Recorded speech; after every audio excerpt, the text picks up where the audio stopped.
Assalamualaikum warahmatullahi wabarakatuh. Pemirsa, kita berjumpa lagi di channel Wirausaha.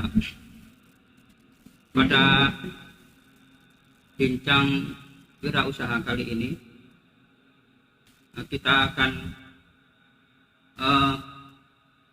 membahas atau menceritakan soal kisah sukses dari Muhammad Ali petinju atau Muhammad Ali ini, iya dulu petinju, bukan petinju kan? bukan? Atau yang di Sidoarjo ini akrab disapa Gus Ali. Jadi Gus Ali ini adalah, beliau ini kelahiran di Pati, Jawa Tengah, Gus ini. Iya harus. Kelahiran tahun 1977. Oke, tarik dulu. Nah, beliau ini adalah pengusaha kuliner yang mempunyai beberapa cabang yang ada di Jawa Timur. Salah satu beberapa usaha kulinernya itu adalah resto asap-asap di Taman Pinang Sidoarjo. Nah, terus ada M2M. Nah, M2M itu sampai hari ini mempunyai cabang 44 gitu ya. Iya. 44 di Madiun. 44 cabang terakhir di Madiun. Terus Gobis 35 cabang sih. Nah, sekarang yang baru mendirikan itu kaki 5. Jadi pemirsa, ternyata tidak semua usaha di masa pandemi ini mengalami penurunan atau ngedrop ya. Tetapi ini ya setidaknya ini ada usaha kuliner yang dialami oleh Gus Ali ini justru kok malah maju gitu, gitu. Malah maju. Nah, ini nanti Gus Ali akan menceritakan panjang lebar. Ada pertanyaan begini, Gus. Gus Ali ini sekolahnya lulusan UGM Gus ini, dan UGM jurusan sastra Arab gitu. Pernah sebentar di Tarbiyah, Terus kemudian mondoknya di saya mondok di Al-Muhsin ini. sama di Falakiyah Melangi. Oke. Nah, antara sekolah dengan karir yang hari ini sukses digeluti ini tak nyambung sebenarnya, bertolak belakang. Tetapi ini justru ini menariknya itu. Oh, iya. Sekolahnya jurusan sastra Arab, mungkin Iya. karirnya di kuliner. Ini gimana Gus? Jenengan jelaskan ini gimana? Assalamualaikum warahmatullahi wabarakatuh. Matur suwun dirawuhi Ustaz Munir. Ini dari Jatim Online, bukan ya? Di channel Wirausaha. Oh, channel Wirausaha. Saya terima kasih sekali dirawuhi oleh beliau dalam rangka memberikan ibroh atau pelajaran kepada teman-teman wirausaha muda khususnya di Sidoarjo. Tadi ditanyakan, niki lulusan sastra Arab Gajah Mada tahun 2001 kalau tidak salah. Kemudian saya juga kuliah sebentar di Tarbiyah IAIN Jogja tahun 99 sampai dengan tahun 2001, 2 tahun. Tadi ditanyakan, gak nyambung jurusan bahasa Arab Tarbiyah kok saiki dadi bakul sego, gak nyambung. Ya memang perjalanan kita itu tidak tahu kemana muaranya, tapi yang jelas Saya punya prinsip dalam menjalani hidup itu, saya mengalir. Mengalir itu kita punya tujuan, tapi kita harus mengalir. Tujuan prinsip saya waktu itu adalah ingin menjadi pribadi yang banyak manfaat, apapun dan dimanapun keadaannya. Dan saya mengalir itu. Kalau memang Allah menentukan tujuan saya nanti ini di sini, waktu itu ada lamaran menjadi manajer training di Medan, yang dimana kualifikasi dari lamaran itu tercantum dibutuhkan manajer yang mampu membaca Al-Quran dan menerjemahkan. Gitu. Nah itu saya tertarik. Waktu itu alhamdulillah dari 400 peserta yang ikut, banyak dari IAIN itu. Alhamdulillah saya masuk 10 besar. Kemudian kita di training di Medan, dan tidak dinyana itu adalah mulai karir saya untuk nekuni bidang kuliner. Waktu itu saya ikut Pak Puspo Wardoyo di manajemen ayam bakar Wong Solo. Itu jadi istilahnya itu ya karena tadi mengalir, Allah tunjukkan di situ tempat saya muara untuk berlabuh. Ya saya enggak kasih tahu ke orang tua kalau saya itu kerja di warung. Pokoknya saya itu training di Medan gitu aja. Saya nggak ngomong kalau saya kerja di warung. Tapi ya alhamdulillah ini menjadi cikal bakal saya untuk menerjuni kuliner. Walaupun memang sebenarnya tidak ada passion ataupun hasrat keinginan yang kuat untuk nekuni kuliner waktu itu. Tapi karena saya itu prinsipnya itu adalah mengalir dan temen bakal tekan, orang yang sungguh-sungguh bakal berhasil, ya saya jalan apapun itu. Saya kuliah juga gitu. Saya kuliah itu ya ngalir dan memang sungguh-sungguh fokus ke situ. Demikian juga saya di pondok yang Muhsin sama di Falakiyah saya ngapalkan Quran, itu juga ya saya ngalir, saya harus sungguh-sungguh serius ke situ. Termasuk saya di tarbiyah ya, saya sungguh-sungguh ingin belajar bahasa dan agama di tarbiyah dan di Gajah Mada. Tapi Allah menghendaki saya untuk di kuliner, belajar di kuliner, ya saya tekuni dan alhamdulillah sampai saat ini memang dimuarakan di situ. Ada cerita yang saya baca itu, jenengan pernah menjadi sales gitu. Pernah gitu. Oh iya. Ini. Iya, itu hikmah yang atau pengalaman atau hikmah yang bisa diambil dari pengalamannya itu apa gitu? Ya sejak saya ikut Pak Puspo itu 4 tahun. Tahun berapa itu? 2001 sampai 2004. 5 tahun ya saya ikut Pak Puspo. Terakhir saya terdampar di sini, di Sidoarjo ini. Jadi 2004 sampai dengan saya mulai buka ayam bodong namanya di Jalan Pahlawan, rombong. Ya saya buka rombong dulu. Jadi saya jual sendiri ya saya masak dewe, tak dol dewe, ya istilahnya tak dorong dewe. Ya itu kelas balik saya waktu saya memulai usaha bikin kerupuk. Berapa tahun dorongan Pak Yai Mahfud di Pacet itu, kamu coba untuk jualan. Saya Bismillahirrahmanirrahim, saya mulai jualan di kaki lima, namanya warung bodong. Ya warung bodong. Jadi itu pertama kali. Jadi tidak langsung saya tahun 2004 itu terus bikin warung, enggak. Tapi saya tahun 2007-2008 itu baru bikin rombong itu.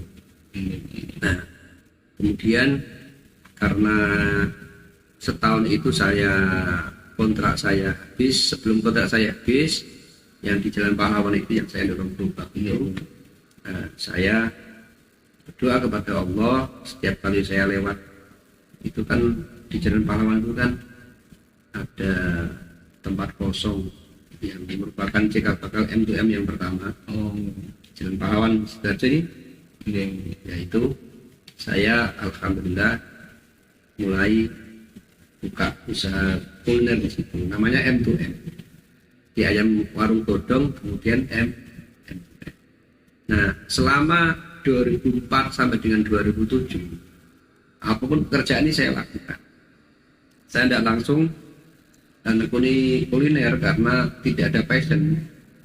Tapi saya tahu saya bisa masak ayam, bisa dengan bisa masak gitu. Ya sedikit banyak bisa masak. Nah, akhirnya waktu 3 tahun ini saya gunakan untuk macam-macam. Nyeles rumah, nyeles tanah, sepeda motor, mobil, mendirikan M2M ini. Ya, bahkan yang paling terkenal saya itu dijuluki teman-teman Sarung, Ali Sarung. Ya, karena saya itu kalau pas musim mau puasa, 1 bulan 2 bulan sebelum puasa, saya itu sudah keliling kemana-mana untuk nawarkan sarung sebagai persen ke galangan yang paling banyak, toko-toko peracangan itu saya nyeles. Makanya saya dulu ketika pagi itu saya jualan rumah, marketing perumahan, itu sambil bawa sarung, bawa baju, bawa batik, itu saya jual. Jadi itu makanya saya disebut sebagai Ali Sarung itu. Bahkan saya pernah punya cerita itu, saya pernah bawa sarung dari Slomretan, Pasar Tung itu, Surabaya itu ke Sidoarjo, bedah jalan, muncul sarung. Jadi saya tak, ini sepeda motor bedah, akhirnya rame di Jalan Diponegoro atau Jalan Darmo itu di dekatnya Arista atau apa itu, muncul habis. Jadi lama bikin kemacetan.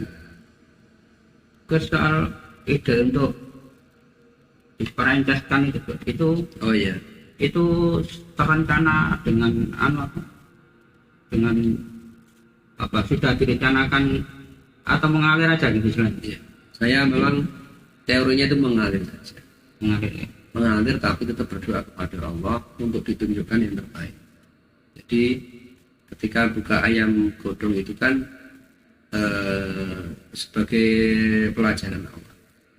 Waktu itu modalnya saya dengan Pak Yai Godong jadi pajak.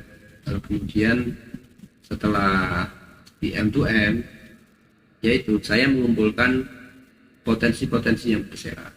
Artinya saya itu kan tidak punya tanah. Orang yang punya tanah saya ajak untuk bercocok. Kita juga nggak punya modal. Orang yang pernah punya modal, saya ajak untuk. Waktu itu kalau kuliner fast food saya belum punya banyak pengalaman. Ada teman-teman dari McDonald di Plaza itu yang mau resign ya. Resign ada mungkin bendera apa saya nggak tahu. Ini gerbongnya ini saya ambil. Maksud tukangnya itu ada yang kita ajak untuk Tukang apa? tukangnya McDonald. Gitu. Yang apa ini? Kita ambil semua. Jadi itulah kemudian muncul M2M.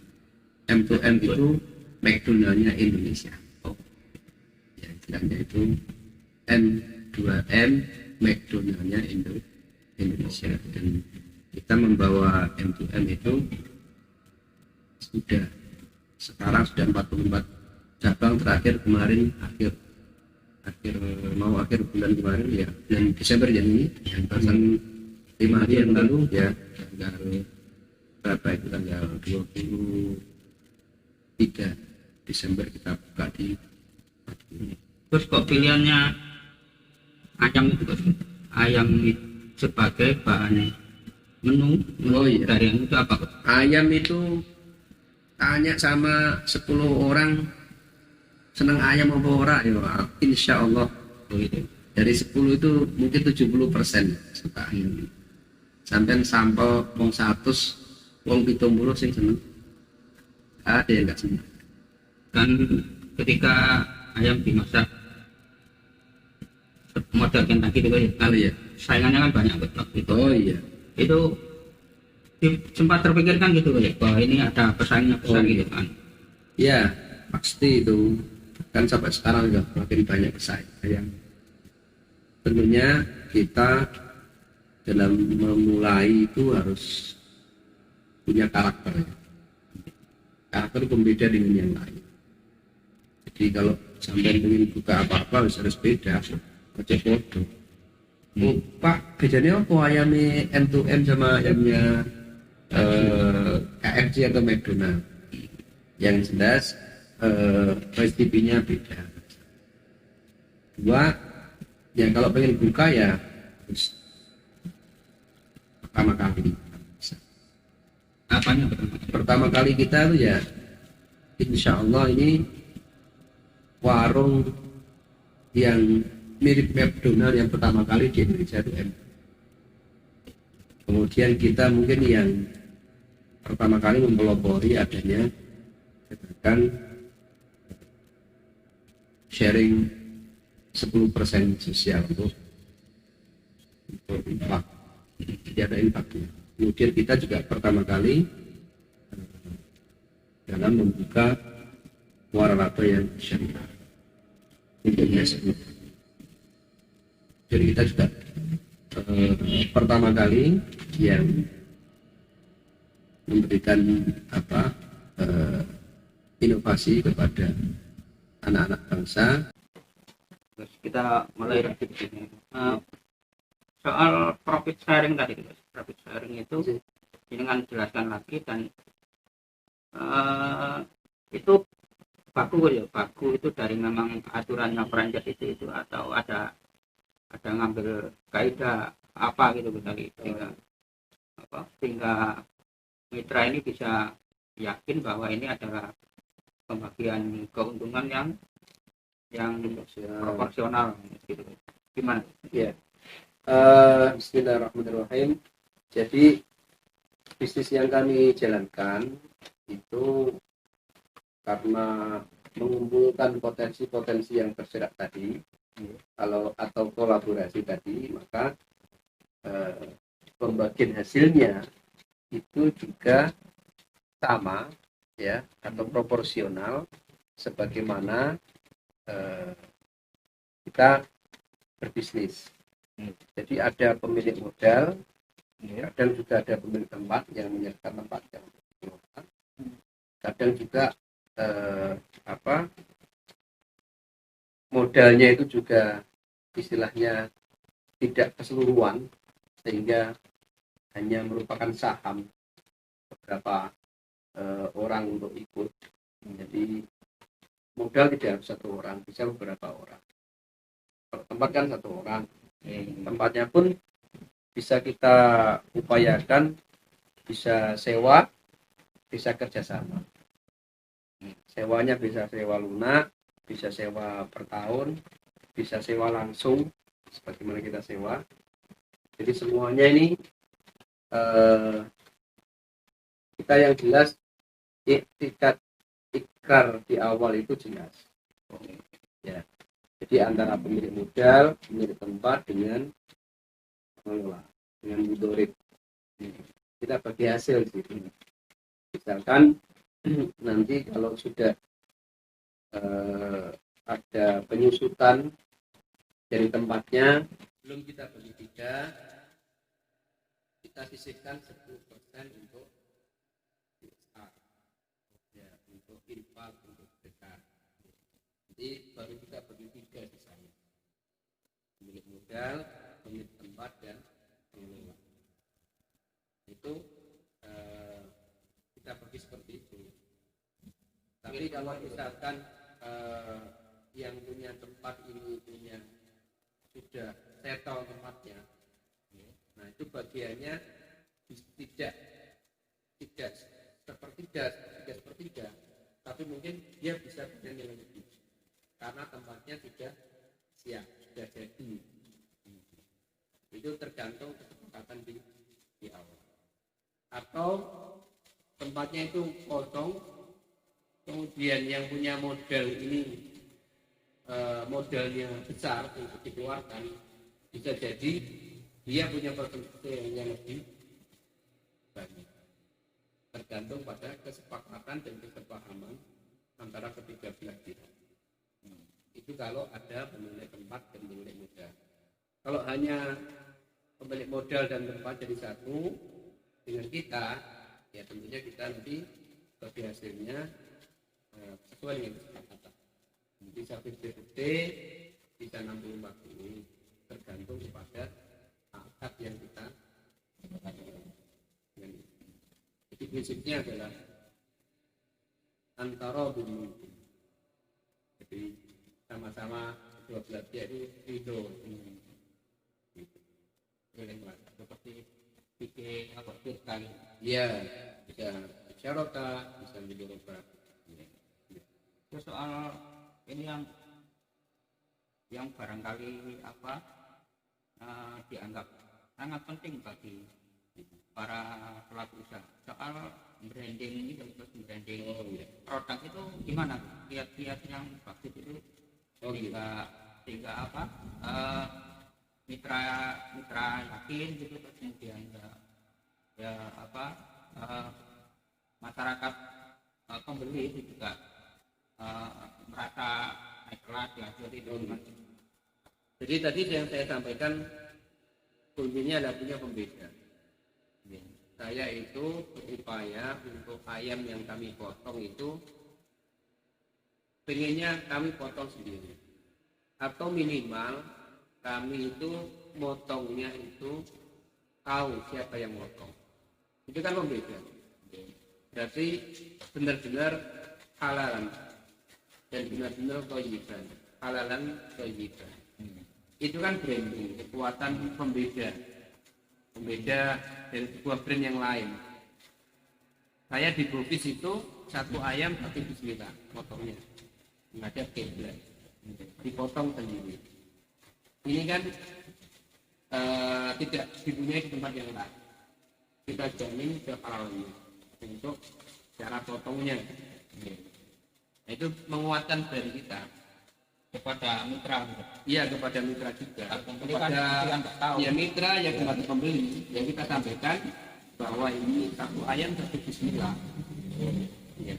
Dipotong tidak urat terputus, itu sebagai kekuatan, sebagai yang membuat branding kita semakin kuat. Karakter kan, ini kan karakter. Bisa jadi karakter itu karena memang sudah punya nama. MCM ini sudah punya nama karena dia sudah lama, waktunya dalamnya cukup lama, 10 tahun lebih. Kalau Sinau ini dulu zamannya itu murah, habis tutup 10 tahun, dan memang diterima oleh masyarakat. Nah, ini cara memperkuat brand kita. Kalau logo, kemudian filosofinya dan sebagainya itu masing-masing punya karakter sendiri. Tapi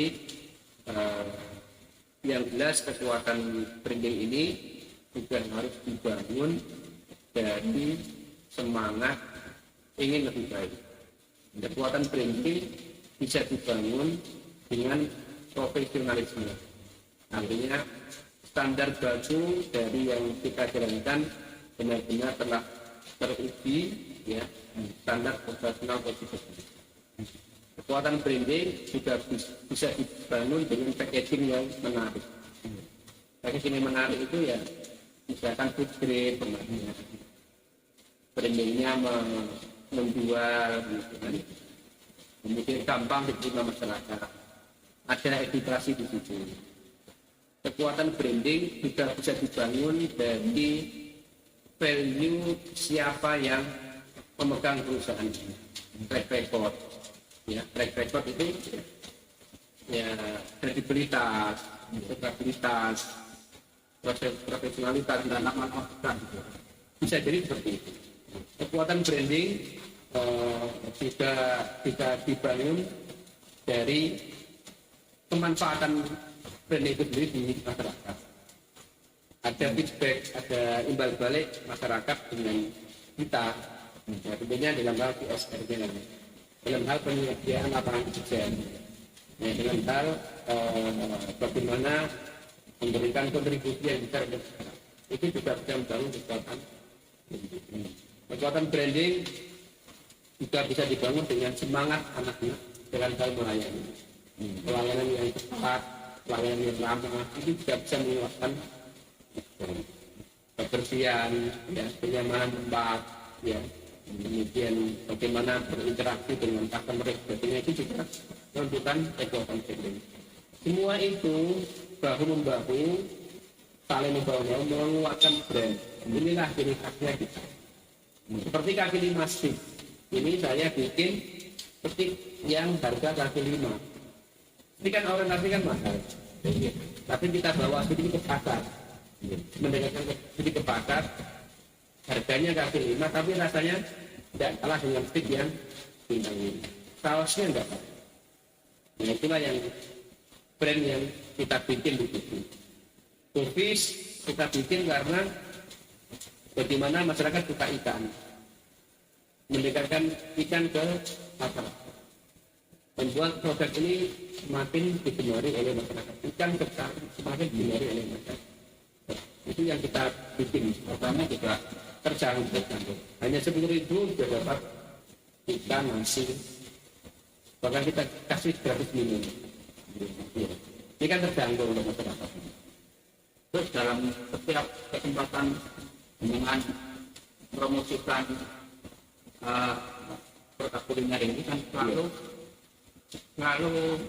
ada kata kunci bahwa ini harga murah, dijangkau gitu. Oh iya. Ya itu apa seperti itu? Apa?